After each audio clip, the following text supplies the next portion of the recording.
ಕನ್ನಡಿಗರಿಗೆ ಮೀಸಲಾತಿ ಕೊಡಬೇಕು ಅನ್ನುವಂತ ಹೋರಾಟ. ಸಚಿವ ಸಂಪುಟ ಸಭೆಯ ಬಳಿಕ ಒಂದು ಟ್ವೀಟ್ ಅನ್ನ ಮಾಡ್ತಾರೆ. ಟ್ವೀಟ್ ಅಲ್ಲಿ ಏನಿದೆ,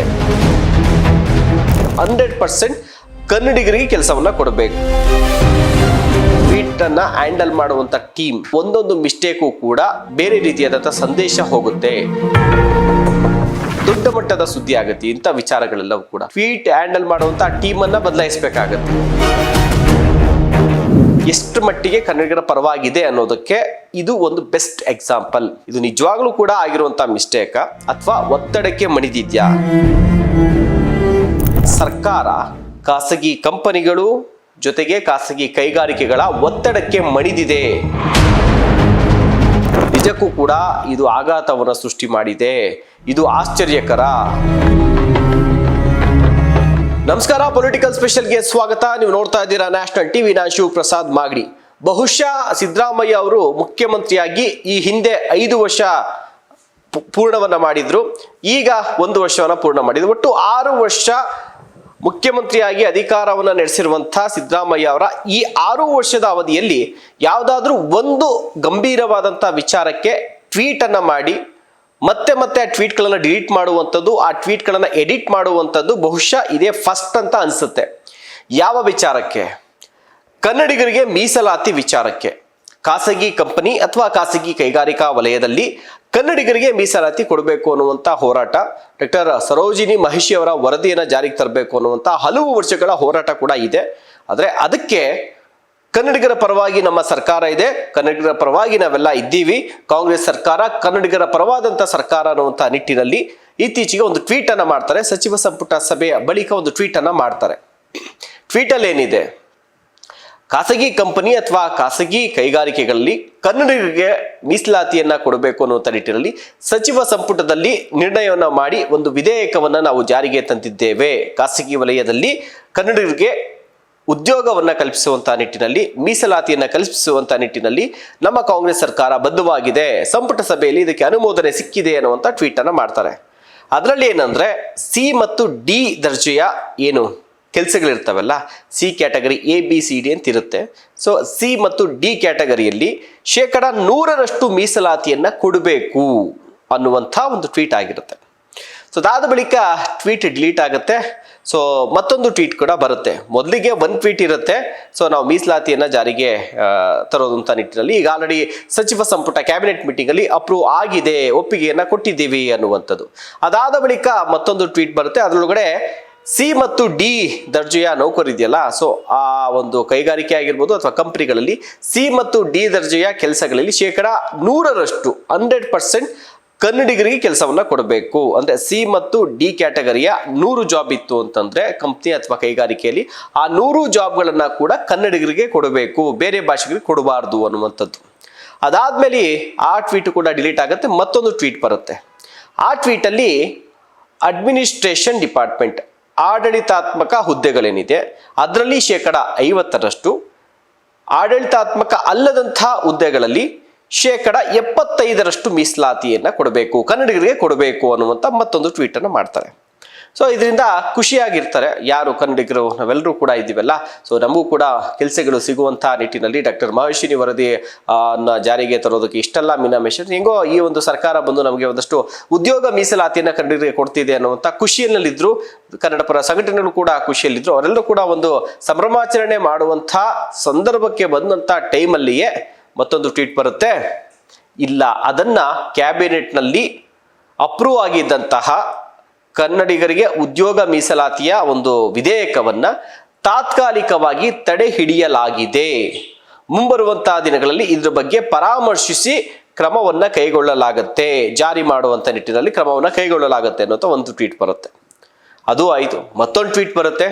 ಆ ಟ್ವೀಟ್ ಅಲ್ಲಿ ಏನು ಅಂತಂದ್ರೆ, ಈ ವಿಧೇಯಕ ಏನೀಗ ನಾವು ಮಂಡಿಸ್ತಾ ಇದ್ದೀವಲ್ಲ, ಸೊ ಆ ವಿಧೇಯಕ ಇನ್ನೂ ಕೂಡ ಸಿದ್ಧತೆಯ ಹಂತದಲ್ಲಿ ಇರುವಂತಹ ಹಿನ್ನೆಲೆಯಲ್ಲಿ ಇದನ್ನ ಮುಂಬರುವಂತಹ ಕ್ಯಾಬಿನೆಟ್ ಮೀಟಿಂಗ್ ಅಲ್ಲಿ ಚರ್ಚಿಸಿ, ಸಮಾಲೋಚಿಸಿ, ಪರಾಮರ್ಶಿಸಿ ಇದನ್ನ ಜಾರಿಗೆ ತರುವಂತಹ ನಿಟ್ಟಿನಲ್ಲಿ ನಾವು ಕ್ರಮವನ್ನ ಕೈಗೊಳ್ತೇವೆ ಅನ್ನುವಂಥದ್ದು.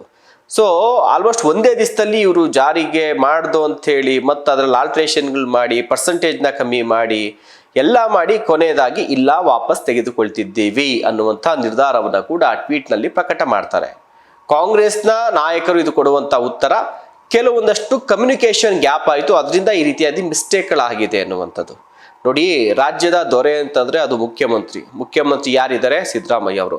ಅವರ ಟ್ವೀಟನ್ನು ಹ್ಯಾಂಡಲ್ ಮಾಡುವಂಥ ಟೀಮ್ ಮಾಡುವಂಥ ಒಂದೊಂದು ಮಿಸ್ಟೇಕು ಕೂಡ ಬೇರೆ ರೀತಿಯಾದಂಥ ಸಂದೇಶ ಹೋಗುತ್ತೆ. 100 ಬಾರಿ ಯೋಚಿಸಿ, 100 ಬಾರಿ ತಾವು ಹೇಳಿದಿಲ್ಲ ಪರಾಮರ್ಶಿಸಿ ಅಂತೇಳಿ 100 ಬಾರಿ ಪರಾಮರ್ಶಿಸಿ ಒಂದು ಟ್ವೀಟನ್ನು ಮಾಡಬೇಕಾಗತ್ತೆ. ಟ್ವೀಟ್ ಮಾಡಿದ ಕೂಡಲೇ ಎಲ್ಲೆಡೆ ಅದು ಇಡೀ ಆಲ್ ಓವರ್ ಇಂಡಿಯಾಗೂ ಹೋಗುತ್ತೆ. ಮಾಧ್ಯಮಗಳು ಅದನ್ನು ಸುದ್ದಿಯನ್ನ ಮಾಡ್ತವೆ. ಸರ್ಕಾರ, ಮುಖ್ಯಮಂತ್ರಿಗಳು ನಿರ್ಧಾರವನ್ನು ಕೈಗೊಂಡಿದ್ದಾರೆ ಅನ್ನುವಂಥ ನಿಟ್ಟಿನಲ್ಲಿ ಸುದ್ದಿಯನ್ನ ಮಾಡ್ತಾರೆ. ದೊಡ್ಡ ಮಟ್ಟದ ಸುದ್ದಿ ಆಗುತ್ತೆ ಇಂಥ ವಿಚಾರಗಳೆಲ್ಲವೂ ಕೂಡ.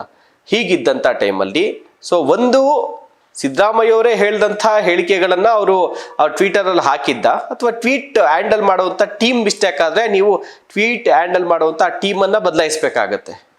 ಇಲ್ಲ ಸಿದ್ದರಾಮಯ್ಯ ಅವರ ಹೇಳಿಕೆಗಳಲ್ಲಿ ಮಿಸ್ಟೇಕ್ ಇತ್ತು ಅಂತಂದ್ರೆ ಇದಕ್ಕೆ ಕ್ಲಾರಿಫಿಕೇಶನ್ ಸಿದ್ದರಾಮಯ್ಯ ಅವರೇ ಕೊಡಬೇಕಾಗತ್ತೆ.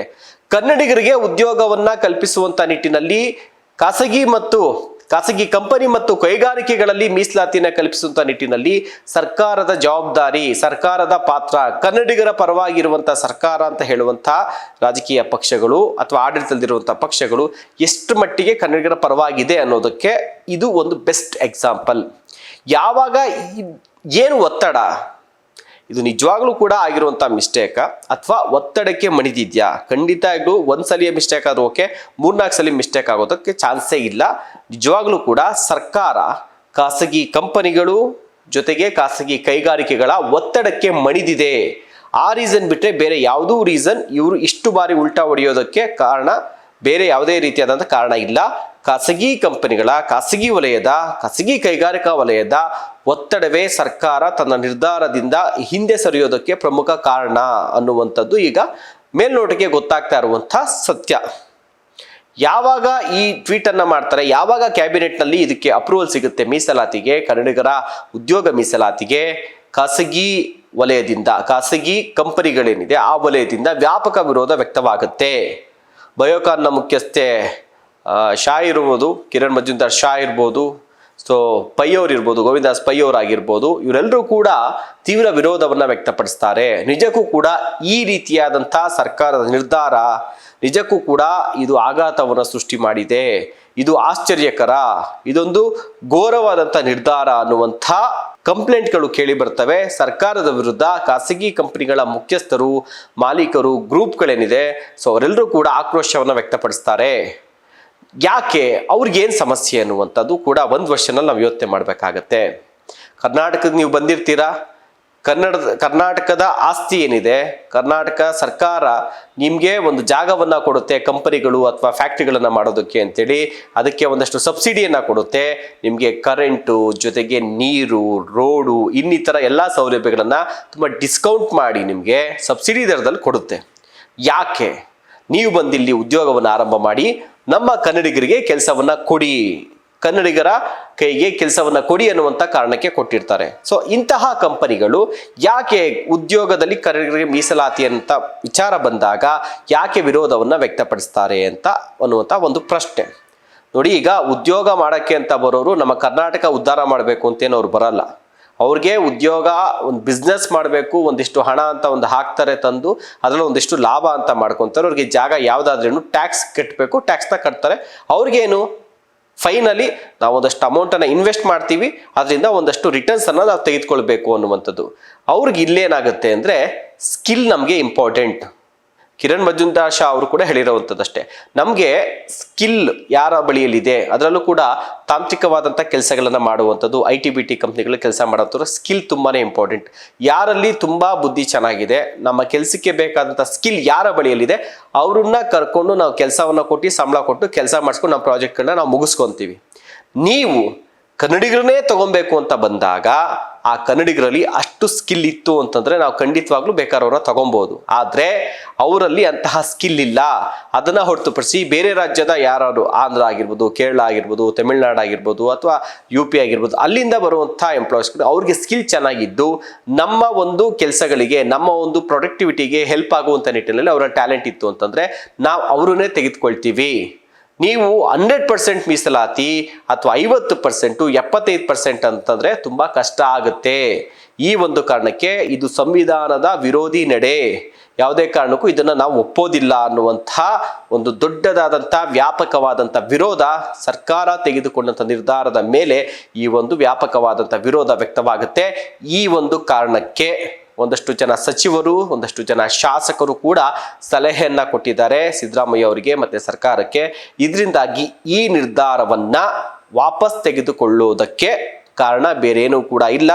ಖಾಸಗಿ ಉದ್ಯಮ ವಲಯ, ಖಾಸಗಿ ಕೈಗಾರಿಕಾ ವಲಯದ ಬಹುದೊಡ್ಡ ವಿರೋಧ, ಬಹುದೊಡ್ಡ ಒತ್ತಡವೇ ಇದಕ್ಕೆ ಪ್ರಮುಖ ಕಾರಣ ಅಂತ ಹೇಳಲಾಗ್ತಾ ಇದೆ. ಜೊತೆಗೆ ಇಲ್ಲಿಂದ ಇಲ್ಲಿಗೆ ಇದೇ ರೀತಿಯಾದಂಥ ನಿರ್ಧಾರ ಏನಾದರೂ ಕೂಡ ಮುಂದುವರಿಯಿತು ಅಂತಂದ್ರೆ ಬರುವಂತಹ ಕೈಗಾರಿಕೆಗಳು, ಕರ್ನಾಟಕಕ್ಕೆ ಬರುವಂತಹ ಖಾಸಗಿ ಒಂದು IT-BT ಕಂಪ್ನಿ ಆಗಿರ್ಬೋದು, ಬೇರೆ ರೀತಿಯ ಕಂಪ್ನಿಗಳು ಕೂಡ ಬರೋದಿಲ್ಲ.